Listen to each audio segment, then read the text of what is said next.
ಸಮಾಜಘಾತಕ ಅಂತ ಕರೀಬಹುದು. ಟೀಚರ್ ಗುರು ಅಂತ ಕರೆಯಲ್ಲ, ಸಮಾಜಘಾತಕ ಅಂತ ಕರೀಬಹುದು. ಸಂಚಾರ್ ಟೈಮ್ಸ್ ಕನ್ನಡ ನ್ಯೂಸ್ ಗೌರಿಬಿದನೂರು ವರದಿ. ಶಿಕ್ಷಕರನ್ನು ಸಮಾಜಘಾತಕರು ಎಂದು ಕರೆದಿರುವ ಮಾನ್ಯ ಶಾಸಕರಾದ ಕೆಎಚ್ ಪುಟ್ಟಸ್ವಾಮಿಗೌಡರು ಶಿಕ್ಷಕರಿಗೆ ಕ್ಷಮೆಯಾಚಿಸಬೇಕು. ಸಮಾಜ ಸೇವಕರಾದ ಡಾಕ್ಟರ್ ಕೆ ಕೆಂಪರಾಜು ಆಗ್ರಹ. ತಂದೆ ತಾಯಿಯ ನಂತರ ಮಕ್ಕಳಿಗೆ ಬುದ್ಧಿ ಕಲಿಸುವ ಮತ್ತು ಜೀವನದ ಅರಿವು ಮೂಡಿಸುವ ಏಕೈಕ ವ್ಯಕ್ತಿ ಶಿಕ್ಷಕರು ಮಾತ್ರ. ಶಿಕ್ಷಕರೆಂದರೆ ಒಂದು ರೀತಿಯಲ್ಲಿ ದೇವರ ಸಮ. ಅಂತಹವರನ್ನು ಸಮಾಜಘಾತಕರೆಂದು ಬಣ್ಣಿಸುವುದು ತುಂಬಾ ನೋವಿನ ವಿಷಯ. ಅವರ ಹೇಳಿಕೆಯನ್ನು ಬಹಿರಂಗವಾಗಿ ವಾಪಸ್ಸು ಪಡೆಯಬೇಕೆಂದು ಸಮಾಜ ಸೇವಕರಾದ ಗೌರಿಬಿದನೂರು ತಾಲೂಕಿಗೆ ಆಕ್ರೋಶ ವ್ಯಕ್ತಪಡಿಸಿದರು. ಗೌರಿಬಿದನೂರು ತಾಲೂಕಿನ ಶಿಕ್ಷಕರಿಗೆ ಒಂದು ಕಪ್ಪು ಚುಕ್ಕೆಯ ದಿನ. ಇವತ್ತು ಈ ಗೌರಿಬಿದನೂರು ತಾಲೂಕಿನ ಶಾಸಕರು KDP ಮೀಟಿಂಗಲ್ಲಿ ನಮ್ಮ ಶಿಕ್ಷಕರನ್ನು ಸಮಾಜಘಾತಕರು ಮತ್ತು ನೀವು ಸಂಬಳ ತಗೊಳ್ಳಲ್ವಾ ನೀವು ಅಂಥ ಪದಗಳನ್ನ ಬಳಸಿ ಅವ್ರಿಗೆ ಅವಮಾನ ಮಾಡಿದ್ದಾರೆ. ನಾನು ಇದನ್ನು ಖಂಡಿಸ್ತೀನಿ. ಇದನ್ನು ನೀವು ಕ್ಷಮೆ ಕೇಳಲೇಬೇಕು ಶಿಕ್ಷಕರ ಪರವಾಗಿ. ನಾನು ಗೌರಿಬಿದನೂರು ತಾಲೂಕಿನ ಶಿಕ್ಷಕರ ಪರವಾಗಿ, ಗೌರಿಬಿದನೂರಿನ ಮಕ್ಕಳ ಪರವಾಗಿ, ಗೌರಿಬಿದನೂರು ಸರ್ಕಾರಿ ಶಾಲೆಗಳ ಪರವಾಗಿ ನಾನು ನಿಮಗೊಂದು ಪ್ರಶ್ನೆ ಮಾಡ್ತೀನಿ. ನೀವು 2 ವರ್ಷದಿಂದ ನೀವು ಶಾಸಕರಾಗಿ ಕೆಲಸ ಮಾಡ್ತಾಯಿದ್ದೀರಿ. 2021-2022ನೇ ಸಾಲಿನಲ್ಲಿ ರಾಜ್ಯಕ್ಕೆ ಪ್ರಥಮ ಬಂದಂಥ ಜಿಲ್ಲೆ ಅದು ಗೌರಿಬಿದನೂರು ತಾಲೂಕು ಸೇರಿಕೊಂಡು. ಆಗಿನ ಶಾಲೆಯ ಶಿಕ್ಷಕರು ಪ್ರಥಮ ಸ್ಥಾನ ಕೊಟ್ಟಂಥ ಶಿಕ್ಷಕರೇ ಇವತ್ತು ಅಲ್ಲಿ ಕೆಲಸ ಮಾಡ್ತಾರಂಥದ್ದು. ಇವತ್ತು ಅವ್ರನ್ನ ಫಲಿತಾಂಶ ಬಂದಿಲ್ಲ ಅಂದ್ಬಿಟ್ಟು ನೀವು ಸಮಾಜಘಾತಕರು ಅಂತ ಹೇಳಿದಿರಲ್ಲ. ನಾನು ಕೇಳೋದೇನೆಂದರೆ, ನೀವುಗಳು ಎಷ್ಟು ಶಾಲೆಗಳಿಗೆ ಭೇಟಿ ಕೊಟ್ಟಿದ್ದೀರಿ? ಆ ಸರ್ಕಾರಿ ಶಾಲೆಗಳಲ್ಲಿ ಕೆಲಸ ಮಾಡೋಂಥ ಶಿಕ್ಷಕರದ್ದು ಕುಂದುಕೊರತೆಗಳು ಯಾವತ್ತನ ಕೇಳಿದ್ದೀರಾ? ಇಲ್ಲ ಸರ್ಕಾರಿ ಶಾಲೆ ಮಕ್ಕಳ ಕುಂದುಕೊರತೆಗಳು ಯಾವತ್ತನ ಕೇಳಿದ್ದೀರಾ? ಇಲ್ಲ ಸರ್ಕಾರಿ ಶಾಲೆ ಕಟ್ಟಡಗಳು ಯಾವ ಥರ ಇದೆ ಅಂತ ಹೋಗಿ ನೋಡಿದ್ದೀರಾ? ಅಲ್ಲಿ ಕುಡಿಯೋ ನೀರಿದೆ ಅಂತ ಕೇಳಿದ್ದೀರಾ? ಸ್ವಚ್ಛವಾಗಿದೆ ಅಂತ ನೋಡಿದ್ದೀರಾ?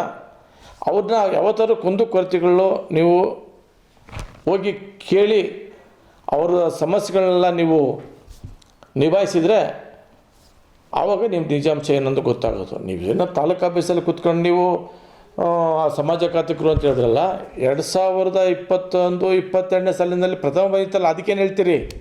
ಅದಕ್ಕೇನು ನೀವು ಒಂದು ಶಿಕ್ಷೆಗೆ ಕೊಡ್ತೀರಿ? ನೀವು ಇದನ್ನೆಲ್ಲ ನೀವು ಮಾಡಬೇಕಾಗಿರೋ ಕೆಲಸ.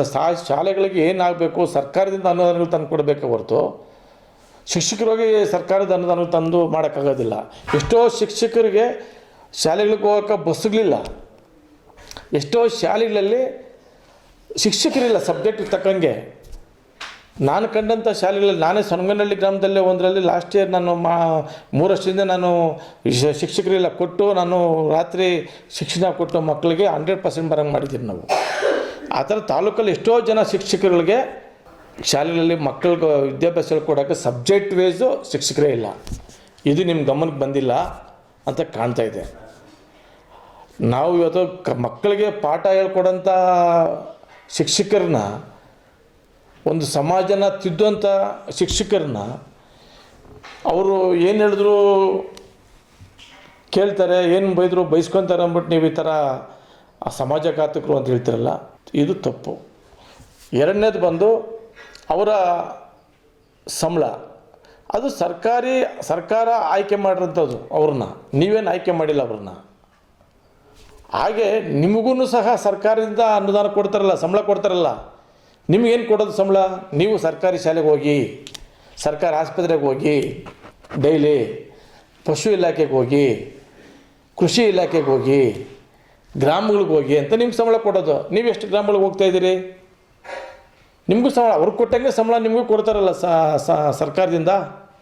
ಅವ್ರಿಗಿಂತ ಹೆಚ್ಚಾಗಿ ತಗೊತೀರಲ್ಲ ನೀವು.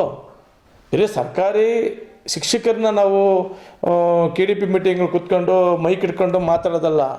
ವಾಸ್ತವವಾಗಿ ಹಳ್ಳಿಗಳಿಗೆ ಹೋಗಿ ಆ ಹಳ್ಳಿಗಳಲ್ಲಿ ಏನು ಸಮಸ್ಯೆ ಇದೆ ಅಂತ ಕೇಳಿದಾಗ ನಿಮ್ಗೆ ವಾಸ್ತುಸ್ಥಿತಿ ಗೊತ್ತಾಗೋದು. ಇದರಿಂದ ಇದು ಇಡೀ ಗೌರಿಬಿದನೂರು ತಾಲೂಕಿನ ಮಾಸ್ಟರ್ಗಳ ಪರವಾಗಿ ನಾನು ಪತ್ರಿಕೆಗಳಲ್ಲಿ ವಿಡಿಯೋಗಳಲ್ಲಿ ನೋಡಿದ್ದೀನಿ. ನಾನು ಮಾಸ್ಟರ್ಗಳ ಪರವಾಗಿ ಸರ್ಕಾರಿ ಶಾಲೆ ಉಳಿಬೇಕು, ಸರ್ಕಾರಿ ಶಾಲೆ ಬೆಳಿಬೇಕು ಅನ್ನೋ ಉದ್ದೇಶದಿಂದ ನೀವು ಹೇಳ್ರಂಥ ಮಾತನ್ನ ವಾಪಸ್ ತಗೊಬೇಕು, ಕ್ಷಮೆ ಕೇಳಬೇಕು. ಇಲ್ಲ ಅಂದರೆ ಮುಂದಿನ ದಿನಗಳಲ್ಲಿ ಇದು ಮತ್ತೊಂದು ರೂಪ ಪಡ್ಕೊಳ್ಳೋದ್ರಲ್ಲಿ ಸಂದೇಹನೇ ಇಲ್ಲ. ಯಾಕಂದರೆ ನಿಮಗೆ 2 ವರ್ಷ ಆಯಿತು ನೀವು ಶಾಸಕರಾಗಿ. ನಾವು ಒಂದು ತಾಲೂಕಲ್ಲಿ ಒಬ್ಬ ಜನಪ್ರತಿನಿಧಿಯಾಗಿ ನೀವು ಗೆದ್ದಿರ್ಬೋದು, ನಾವು ಸೋತಿರ್ಬೋದು. ಆದರೆ ಸಂವಿಧಾನದಲ್ಲಿ ಎಲ್ಲರಿಗೂ ಒಂದೇ ಹಕ್ಕು, ಕೇಳೋಕ್ಕೂ ಹಕ್ಕಿದೆ, ನಿಮ್ಗೆ ಮಾಡೋಕ್ಕೆ ಹಕ್ಕು ಕೊಟ್ಟಿದ್ದಾರೆ. ಕೆಲಸ ಮಾಡೋಕ್ಕೆ ಜನ ಆಯ್ಕೆ ಮಾಡಿ ನಿಮ್ಗೆ ಮಾಡೋಕ್ಕೆ ಹಕ್ಕು ಕೊಟ್ಟಿದ್ದಾರೆ. ಜನ ನನ್ನ ಕೇಳೋಕ್ಕೆ ಹಕ್ಕು ಕೊಟ್ಟಿದ್ದಾರೆ.